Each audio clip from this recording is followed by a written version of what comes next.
بالله من الشيطان الرجيم. بسم الله الرحمن الرحيم. السلام عليكم ورحمة الله وبركاته. Kita mulakan pengajian kita pada malam ini dengan membaca surah Al-Fatihah yang kita niatkan hadiah kepada pengarang kitab ini, pertama Imam Al-Bukhari dan kedua Imam Abdullah bin Abi Jamrah. Lahum jami'an min al-Fatihah.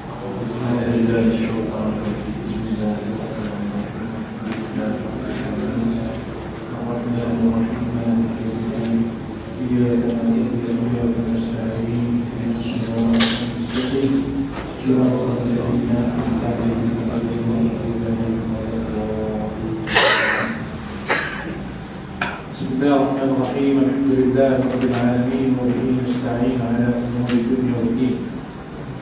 Allahumma shalli wa sallim wa barik ala sayyidina Maulana Muhammad al-mudhhib bil-isyan bi nurihi wa ala alihi wa sahbihi fi kulli lamhatin wa nafasin wa adada ma wasi'a Allah. Subhanaka la ilma lana illa ma 'allamtana innaka antal 'alimul hakim. La ilaha illa anta subhanaka inni kuntu minadh dhalimin. Thumma amma ba'd. Tuan-tuan dan puan yang dirahmati Allah Subhanahu wa taala, pada malam ini kita teruskan pengajian ilmu hadis di tempat yang baru ini. Mudah-mudahan tempat ini juga tercurah padanya keberkatan kita membaca hadis-hadis Nabi sallallahu alaihi wasallam. Sampai daripada hadis ke-36. Kalau kitab kita tuan-tuan surat 77. Bismillahirrahmanirrahim. Abdurrahman bin Abi Sa'sa'ah al-Ansari thumma al-Mazini an abihi annahu akhbarahu anna Aba Sa'id al-Khudri qala lahu inni araka tuhibbu al-ghanama wal-badiyata fa idha kunta fi ghanamika aw badiyataka fa adanta bis-salati فارفع صوتك بالنداء فإنه لا يسمع مدى صوت المؤذن جن ولا إنس ولا شيء إلا شهد له يوم القيامة. قال أبو سعيد سمعته من رسول الله صلى الله عليه وسلم. Daripada Abdurrahman bin Abi Sa'sa'ah al-Ansari kemudian al-Mazini, daripada bapanya bahawa dia mendengar kepadanya bahawa Abu Sa'id al-Khudri telah berkata kepadanya, sesungguhnya aku melihat engkau suka kepada kambing dan padang. Apabila berada engkau pada kambing engkau atau pada padang yang jauh itu dan azan engkau untuk sembahyang, maka angkatlah engkau atau suara engkau dengan seruan itu, kerana bahawasanya ialah mendengar akan sepanjang suara orang bang oleh jin dan tiada oleh manusia dan tiada oleh sesuatu pun melainkan semua itu akan menyaksikan baginya pada hari kiamat. Berkata Abu Sa'id al-Khudri, aku dengarnya daripada Rasulullah sallallahu alaihi wasallam.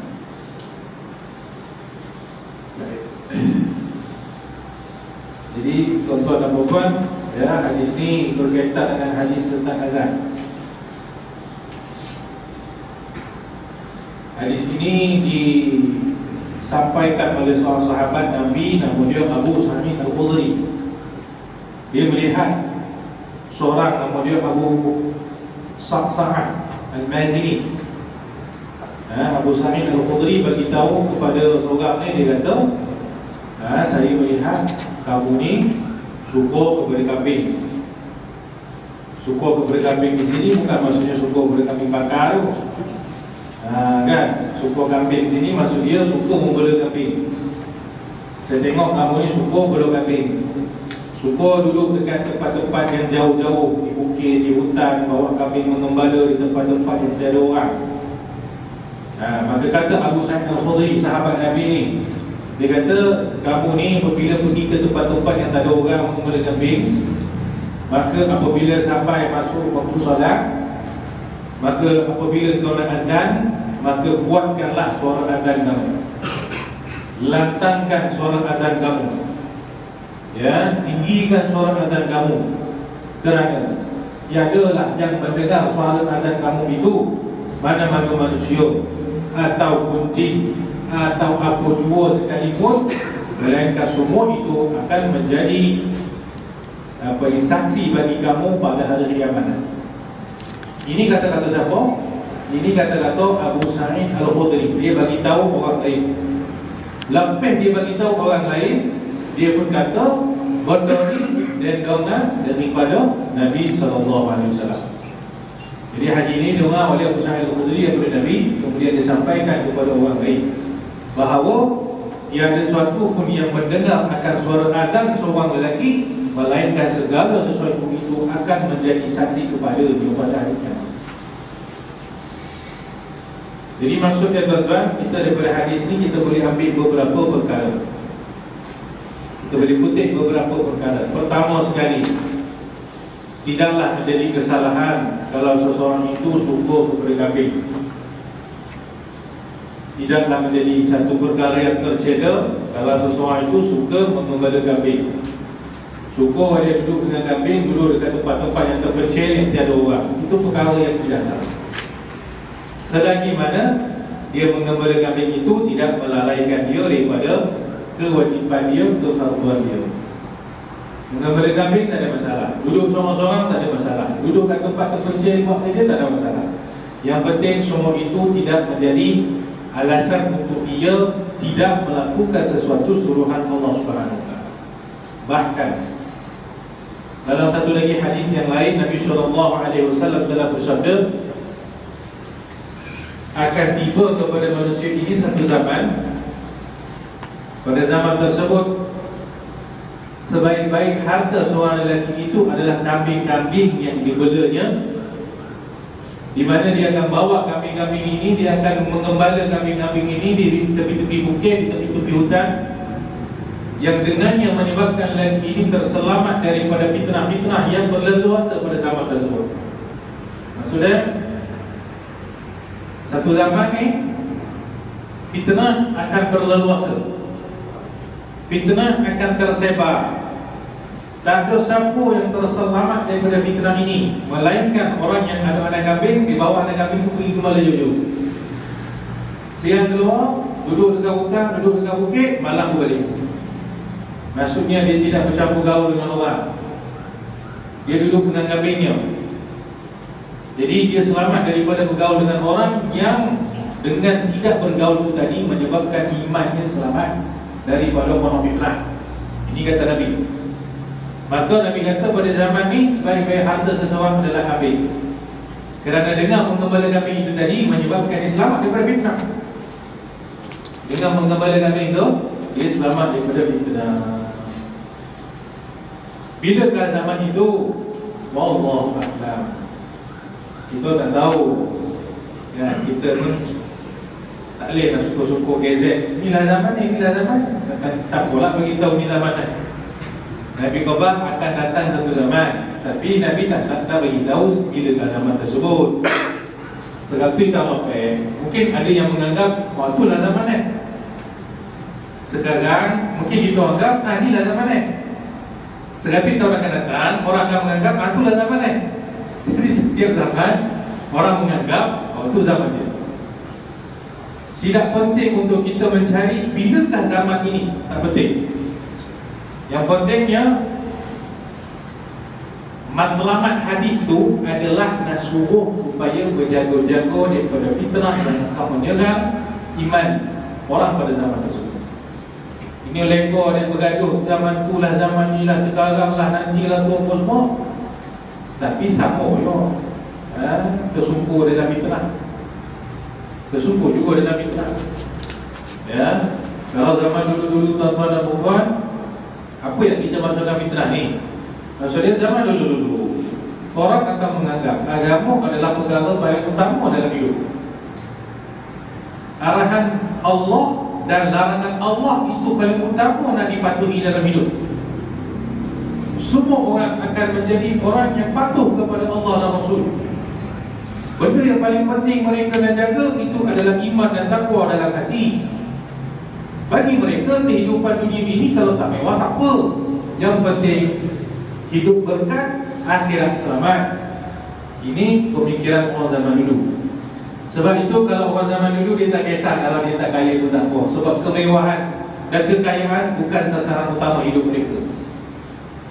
Dia relax je. Rumah kecil, motor kapcai, kok andai sikit dapat lah kereta kancil seketun. Tak ada mewah benar hidup mereka tu. Tapi Masya Allah, Tabarakallah, mungkin dia tahajud tak pernah tinggal, solat subuh berpuluh tahun mesti semayang berjemaah ke masjid, tak ada buat dosa-dosa, tak terlibat dengan riba, tak pernah terima rasuah, tak pernah terlibat kepada benda-benda yang haram dan berdosa besar di sisi Allah. Kehidupan yang walaupun miskin, walaupun sederhana, tapi berkah, hidup tenang, meninggal insya-Allah selamat dan akhirat. Adapun zaman sekarang, semua hati-hati manusia telah tersebar fitnah. Agama bukan lagi keutamaan. Agama dah jadi nombor 3, 4, 5, 6, 7. Zaman sekarang adalah zaman di mana orang nak kaya, orang nak mewah, dia tak kisah dia buat apa pun dia sanggup untuk menjadi mewah, untuk menjadi kaya. Ya, hati manusia telah dihinggapi dengan fitnah. Lupa kepada Allah, lupa kepada Rasul, tinggal Quran, tinggal sunnah. Jadi Nabi kata memang satu zaman ni fitnah akan tersebar, melekat dalam hati manusia, sehinggalah pada zaman itu sebaik-baik harta seseorang adalah apa yang menyebabkan dia tak bercampur dengan manusia. Dia duduk sendiri-sendiri dengan kambingnya, dia gembala dekat dari bukit dengan hutan, dia hidup diri dia sendiri dan dia selamat daripada fitnah.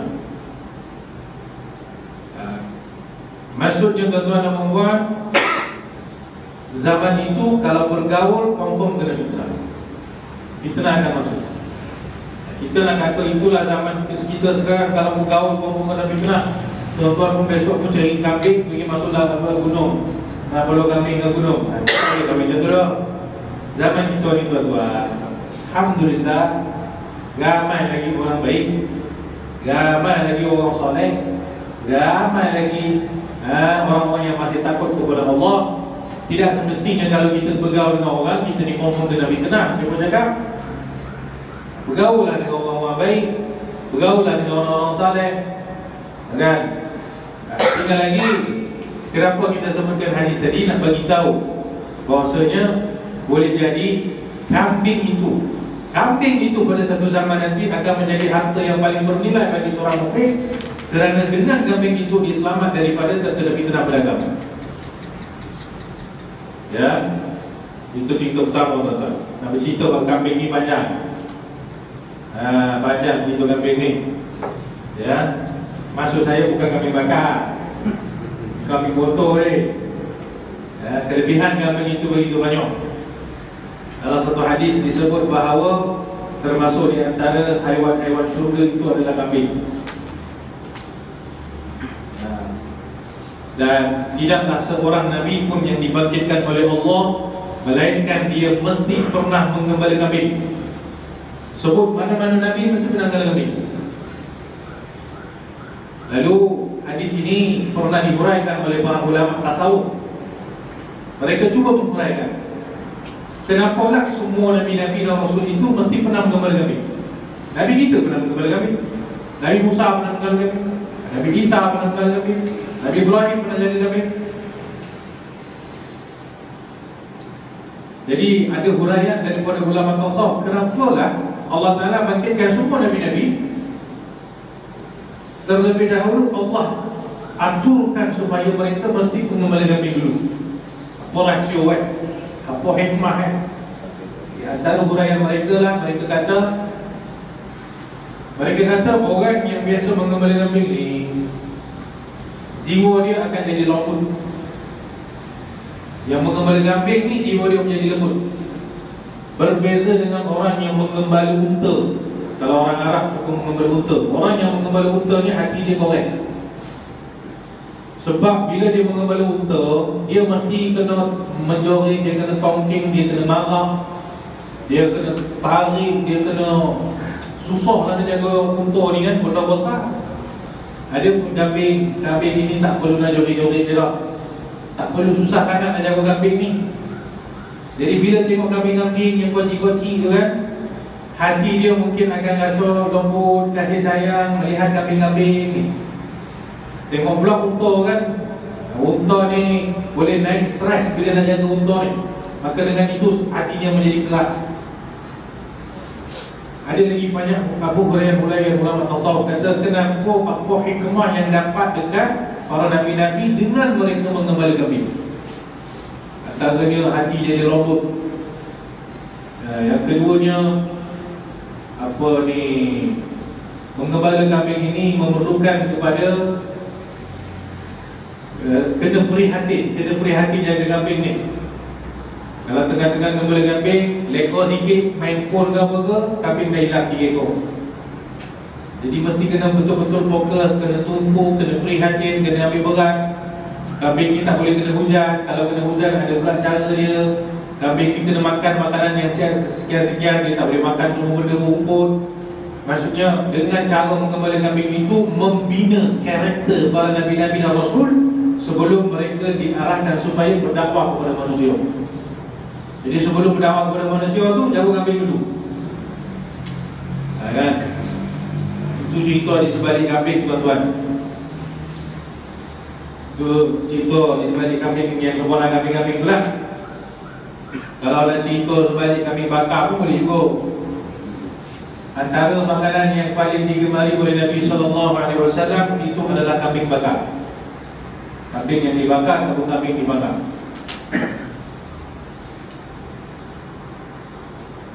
Dan sukanya Nabi pada kambing bakar ini diketahui umum oleh para sahabat dan juga para musuh-musuh umat Islam. Semua tahu berlaku. Ketika berlakunya peperangan Khaybar, peperangan Khaybar yang berlaku kalau tak silap tahun ke-7 Hijrah, umat Islam mengepung tanah Khaybar yang ketika itu dihuni oleh golongan Yahudi. Ya, dia macam ni tuan-tuan. Kita belajar sirah sikit. Ketika mula-mula Nabi SAW sampai di kota Madinah, berhijrah ke kota Madinah, ketika itu di kota Madinah itu masih ada sebahagian orang-orang Yahudi yang duduk di kota Madinah. Tinggal lagi setelah beberapa tahun Nabi berada di kota Madinah, Nabi menyuruh orang-orang Yahudi ini berpindah daripada Madinah pergi ke satu tanah namanya tanah Khaybar. Jadi orang-orang Yahudi tinggalkan kota Madinah, pergi ke Khaybar. Dan ada perjanjian dengan Nabi SAW serta golongan Yahudi. Ada perjanjian, ada MOU dia. Salah satu perjanjiannya adalah Nabi mensyaratkan bahawa orang Yahudi di Khaybar itu tidak boleh kerjasama dengan mana-mana musuh umat Islam untuk menyerang umat Islam. Itu perjanjian. Lepas itu berlaku peperangan Khandaq, umat Islam dengan golongan Quraisy Mekah. Tiba-tiba Yahudi ke Khaybar ni, dia sokong, dia hantar bantuan, dia bagi bantuan senjata. Ini melanggar janji. Kan dia dah langgar janji dah ni. Bila dapat berita Jibril turunkan ni, bila dapat berita umat Islam baru selesai peperangan Khandaq, turun malaikat Jibril dalam keadaan pakai baju perang. Malaikat Jibril turun jumpa Nabi memakai pakaian perang. Nabi SAW bertanya, "Wahai Jibril, kami dah selesai peperangan Khandaq, apalah kau pakai pakaian perang pula ni?" Jibril menyatakan, "Sesungguhnya kami para malaikat belum diarahkan menanggalkan baju perang. Allah suruh untuk perangi golongan Yahudi yang menikam belakang." Bukan sekarang yang Yahudi tinggal belakang, tuan. Bahkan yang daripada zaman dulu sampai sekarang macam tu. Tinggal belakang.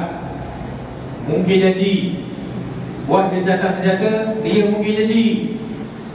Jadi umat Islam baru nak rehat masa tu sebab ingat peperangan dah habis. Datang malaikat Jibril kata, Allah kata peperangan belum habis. Terus Nabi suruh pergi ke Khaybar, hukum tanah Khaybar. Lalu kuasai tanah Khaybar daripada golongan Yahudi. Okey. peristiwa pengopungan tanah Khaybar dan juga peperangan Rasulullah itu panjang ni tuan. Secara ringkas, setelah umat Islam berjaya menguasai Khaybar, Nabi SAW pun dah masuk ke tanah Khaybar. Nabi pun dihidangkan dengan makanan. Antara salah satu makanan yang dihidangkan kepada Nabi SAW ketika itu adalah kambing panggang yang diberikan oleh seorang perempuan Yahudi. Nabi ambil kambing panggang itu, Nabi dah masuk mulut. Tengah mengunyah itu, Nabi memerintahkan kepada sahabat, angkat tangan kamu daripada kambing. Nabi kata, stop, jangan makan ini. Sahabat semua berhenti makan. Kenapa ya Rasulullah? Sesungguhnya kambing bakar ini memberitahu aku bahawa dirinya telah diletakkan racun. Dirinya telah diletak racun. Maka sahabat semua berhenti. Tetapi dua orang sahabat telah tertelan kambing itu dan dua-duanya mati syahid. Dan Nabi juga tergigit sedikit daripada kambing itu, dan sebahagian daripada racun itu turut masuk ke dalam badan Nabi SAW. Ya, kenapa perempuan Yahudi itu letak pada kambing bakar? Sebab dia tahu Nabi paling suka pada kambing bakar. Nabi suka kambing bakar, dia letak racun pada kambing bakar. Sebab itu tuan-tuan dan puan, ulama tasawuf kata dalam kitab Burdah Al-Busiri disebut, dia kata berhati-hati dengan makanan yang kau paling suka, sebab kebiasaannya racun itu diletak pada makanan yang paling kita suka. Takkan letak racun pada makanan yang kita tak suka, tak makan juga benda tu. Mestilah racun itu diletak pada makanan yang kita paling suka. Sebab tahu kita mesti makan benda laku. Jadi Nabi pun termakan kambing itu, tergigit sikit Jadi masuk racun itu dalam badan Nabi. Dan pada saat Nabi SAW berada ketika dalam keadaan sakit dan kering pada hujung hayat Nabi, Nabi dah sakit apa semua, Nabi dah duduk di rumah Sayyidah Aisyah. Pada hari kewafatan Nabi itu, Nabi bagi tahu, wahai Aisyah, sesungguhnya kambing yang aku tergigit pada peperangan Khaybar itu telah merebak dalam keseluruhan badan aku, dan saya terasa sakit seumpama usus aku ini terputus-putus. Sakitnya racun tu dah masuk dalam badan Nabi. Nabi kata seumpama terputus-putus usus perut aku, kata Nabi. Ataupun sampai terputus. Sakitnya itu seumpama terputus urat-urat pada badan aku, kata Nabi. Maksudnya apa tuan-tuan? Maksudnya salah satu punca Nabi wafat adalah kerana sakit daripada kesan makan kambing yang beracun tadi. Ya. Itu semua cerita bab kambing lah tuan. Panjang lagi cerita nanti kita sembang lagi lah. Jadi kambing ni Nabi suka. Nabi sendiri pernah menggembala kambing. Para Nabi semua menggembala kambing. Okey. Jadi di sini sahabat ni kata, apabila seseorang tu suka kepada kambing dan dia bawa kambing tu pergi menggembala di dekat-dekat bukit, dekat-dekat hutan, dan apabila masuk waktu solat, hendaklah dia menguatkan suaranya. Daripada ayat ini kita memahami bahawasanya azan disunatkan bukan sekadar hanya kalau ada jemaah. Azan itu sunat dilakukan walaupun dia itu duduk seorang-seorang. Kerana azan fungsi dia bukan untuk memanggil orang. Azan itu fungsinya apa tuan-tuan? Sebagai tanda bahawa solat dah masuk, waktu sembahyang dah masuk. Ada orang ke, tak ada orang ke, azan tetap sunat dilakukan. Ini kalau tak mengaji, orang salah faham. Itu kalau duduk di rumah. Kalau kita duduk di rumah, sunat setiap kali masuk waktu itu azan, walaupun kita di rumah. Sunat hukumnya. Cuma janganlah bawa speaker pula tuan-tuan. Ni azan di rumah lawan pula dengan masjid, apa azan di masjid kan. Sunat azan saja di rumah dulu. Walaupun duduk seorang-seorang, tak ada masalah. Ya. Jadi azan itu sunat dilakukan walaupun duduk seorang-seorang. Macam hadis kita baca ni, sahabat ni pergi bawa kambing, mengembala dekat bukit-bukit. Siapalah ada kat situ? Dia seorang-seorang dengan kambing-kambing dia, yo. Tetap dia disuruh untuk melakukan azan bila dah masuk. Sunat melakukan azan walaupun duduk seorang-seorang dengan satu syarat. Syaratnya adalah dia tidak mendengar azan daripada tempat lain. Kalau kita duduk ke rumah, kiri kanan depan belakang masjid sampai Fiji semua azan berdoa, kita pula kaji azan juga di rumah, tak ada bahagian tau. Azan itu disunatkan selagi kita tidak mendengar suara azan yang lain dan kita tahu waktu solat dah masuk, waktu sunat kita azan. Ya. Dan sunat azan itu, ya, kalau kita memperhalusi hukum akal fiqh, kita akan memahami sunat melakukan azan itu bukan sekadar untuk solat yang tunai sahaja. Ni kita nak sembahyang isyak lagi, itu azan, memang sunatlah. Tapi sunat azan itu bukan sekadar solat yang didirikan secara tunai, bahkan sunat juga dilakukan azan untuk menunaikan solat yang qadha. Kalau kita ganti sembahyang, itu qadha sembahyang, tetap sunat untuk kita lakukan azan. Jangan pakai mikrofon lah. Kita nak qadha sembahyang kita kan. Kita azan sendiri, azan sendiri seorang-seorang, lepas tu qomat, lepas tu solat qadha. Kalau kita nak qadha 5 solat sekali jalan, mana orang tahu kan, satu hari itu mungkin dia kena rasuk syaitan agak kan. Subuh, zuhur, asar, maghrib, isyak semua dia dah sembahyang. Malam tu pukul 12 dia nak qadha 5 waktu ini. So dah macam mana? 5 kali azan? Tidak. Azan hanya sekali. Qomatnya 5 kali. Azan sekali, qomatnya 5 kali. Sunat je. Jadi sunat dilakukan azan itu bukan sekadar untuk kita nak tunaikan solat tunai, tetapi juga untuk solat yang qadha. Baik. Seterusnya dalam hadis ini dinyatakan apakah sebab dia suruh lantangkan suara, tinggikan suara, angkat suara ni. Kerana Nabi SAW telah bersabda, tiadalah yang mendengar suara seorang muadzin melakukan azan, sama ada daripada kalangan jin maupun manusia maupun segala sesuatu, melainkan semua itu akan menjadi saksi bagi muadzin itu pada hari kiamat. Semua yang melakukan azan itu akan menjadi saksi bagi orang ini pada hari kiamat. Ulama menguraikan hadis ini, mereka kata tengah-tengah hutan ataupun tepi bukit, manusia confirm tak ada. Habis azan tu untuk siapa dengar, siapa pula nanti nak jadi saksi. Ulama kata kalau ada jin akan jadi saksi.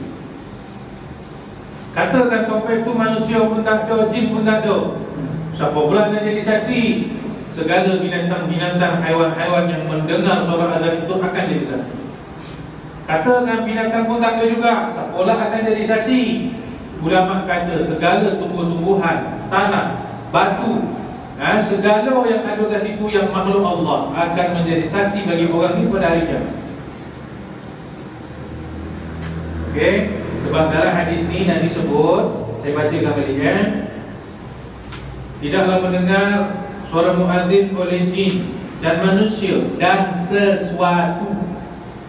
Maksud sesuatu di sini adalah semua segala-gala segala-gala yang mendengar suara azan akan menjadi saksi.